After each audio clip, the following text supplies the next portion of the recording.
This is Matrix Lord 212, and Sam Raimi has come out and said about his experiences filming Spider-Man 3 that it was a mistake for him to even do the third movie. He said, and he admitted it, that the movie is awful. And I agree. I mean, I believe that he was amazing doing the Spider-Man movies 1 and 2, but when it came to 3, I don't blame Sam Raimi. And only because I know the politics of it, and I know that he constantly wanted to do things his way, and Marvel constantly wanted to do things their way, and they got the right to force him to use Venom before its time. I mean, Venom, as a Spider-Man fan, okay, I have, tons and tons of comics. I've been collecting for a long time, since '87 straight, and the Venom came much later in the history of Spider-Man. There was no reason to rush out Venom, okay? If you're not going to do it right, don't do it at all. And, you know, he had a vision that he wanted certain villains, and they forced him to use other villains, okay? And it got screwed up because if you don't like Venom, and then he's forced to do Venom, he's going to make Venom crap. And that's exactly what happened. Subconsciously, he made Venom a horrible, horrible, horrible character.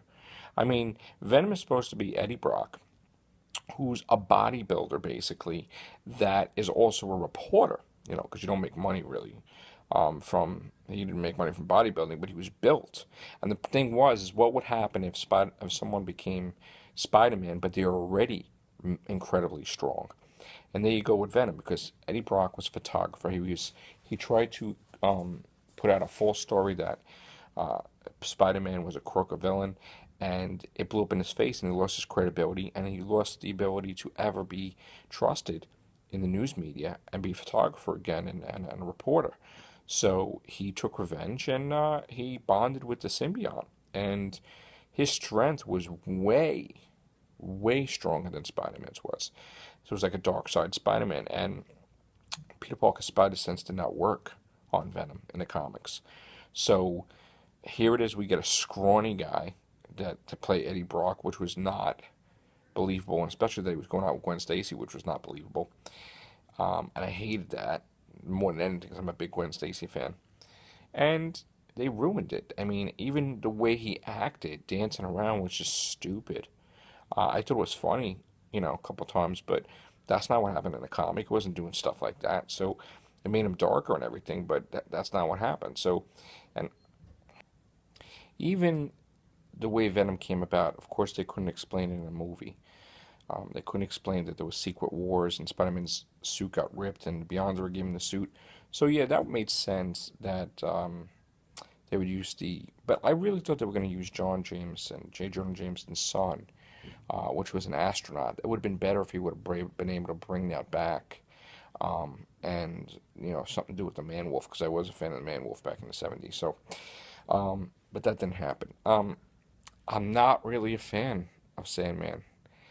He's not like one of my favorite villains. I think he's Sam Raimi's, but not really, And I just want. I'm a big fan of the Green Goblin.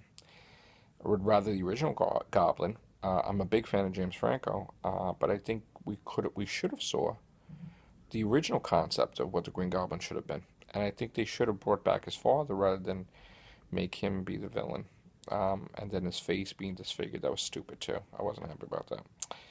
So, Spider-Man 3 was a freaking mess, and there's only so many times that, like, you can do a Spider-Man movie without Mary Jane getting kidnapped every friggin' time, or in jeopardy. Like, I think that's the fault, that they think they have to have, you know, Mary Jane kidnapped and stuff, and that was happening in every movie. They could have did something completely different in 3.